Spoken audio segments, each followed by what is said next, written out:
Panelists, I start with Mr. Gabbasov, representing Bashkortostan. Mr. Gabbasov is a refugee. He was granted a political asylum in Lithuania. But his topic is to speak about his country, Bashkortostan Republic. Floor is yours.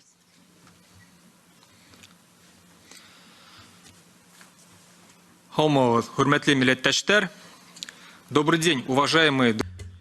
afternoon, dear friends. I represent Bashkortostan National Movement. I'm also a member of the League of Free Nations, which represents dozens of colonized people of the Russian Federation. And of course, I am a representative of Bashkir people, 2 million people, which is colonized by Moscow. The war in Ukraine has been going on for almost a year, and we can already be sure what future awaits all of us. Of course, Russia will inevitably lose, and all the occupied lands will be returned to Ukraine. Also, after the defeat in the war with Ukraine, Russia will face a turmoil. Will it happen during Putin's lifetime or after his death? No, it's not so important. It's inevitable. And the most important thing is the following one. All those of us who are here advocate for the formation of new independent states on the territory of Russia. Bashkir National Movement, which I represent here, is also fighting for independence of Bashkortostan. It has been our long-held dream.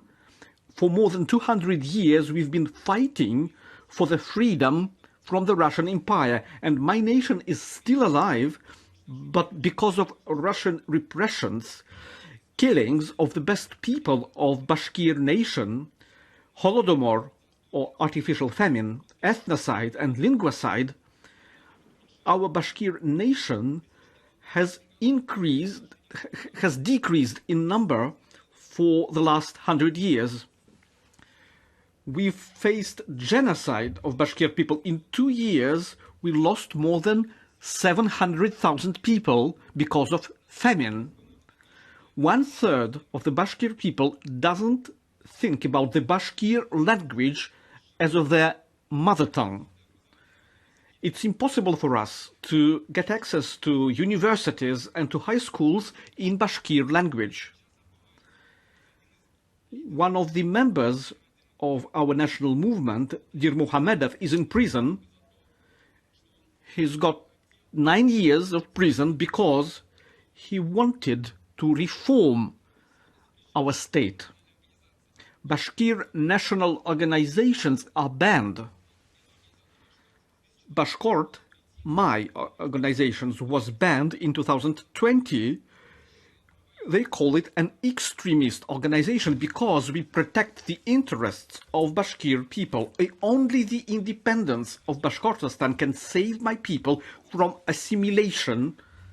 And in the global world, the assimilation process has even increased its speed. So we have very little time. But we see that the West is not interested in the collapse of Russia and in the liberation of its peoples. Yeah, of course, Baltic states, Poland, and of course Ukraine are more in favor of the collapse of Russia, but all the other Western countries don't like this option. And we were not able to convince them that it is necessary. So, what should happen? All of us represent different national republics in Russia. All of us are in touch with our regions, and all of us know how things are there in Russia. And in Russia, most of the people are victim to the propaganda, and they support the war in Ukraine. Those who are in touch with the people, they understand what I'm talking about. Well, maybe in some regions, like in Ichkeria, it's not like this. But the reality in other regions, unfortunately, is as I presented. We used to make plans and cherish hopes that NATO would help us and that we would be helped by Ukraine. But I don't believe it could happen because, well, we know that NATO won't go inside Russia, and as soon as Russian troops are forced out of Ukraine, well, Ukrainian troops will stop. So, how can we achieve independence in such circumstances? As I can see it, the process of Russia's disintegration will most likely happen without us or without our participation. Like in 1991, local elites will come into power, elites that are already part of the Russian system, and they will be supported by the Russian people. And those elites control financial resources as well as public administrations, and sometimes even power structures, police forces. So most likely they will come into power, well, in some parts of Russia via elections, in other regions by force. Moscow won't be able to tell anyone what to do because there would be struggle for power there. And it's likely there would be no opposition in the regions to this movement because we have no civil society and there is no opposition in place. So what can we do? I very much hope that after this forum, Western politicians will understand that the problem of Russian Empire is very serious, that the problem of disintegration of the Russian Empire is very serious, and that we need to do something. We need to have a council in the framework of the European Union with the representation of national movements. I know that EU politicians are working with Russian opposition, but those so-called good Russians speak on behalf of all the Russia.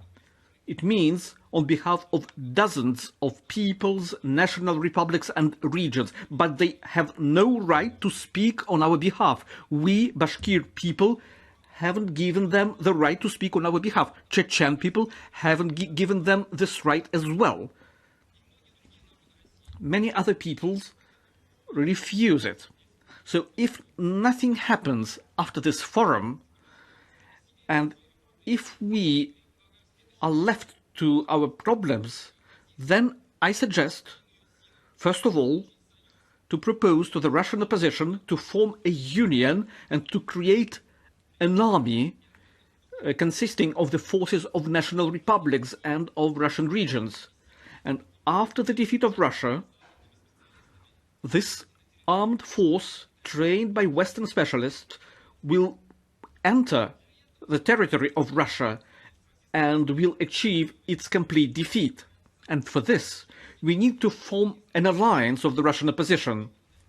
And the condition should be those regions that want separate themselves from Russia should have this opportunity. And if the Russian opposition refuses to create such alliance, then we should create a united armed force on our own.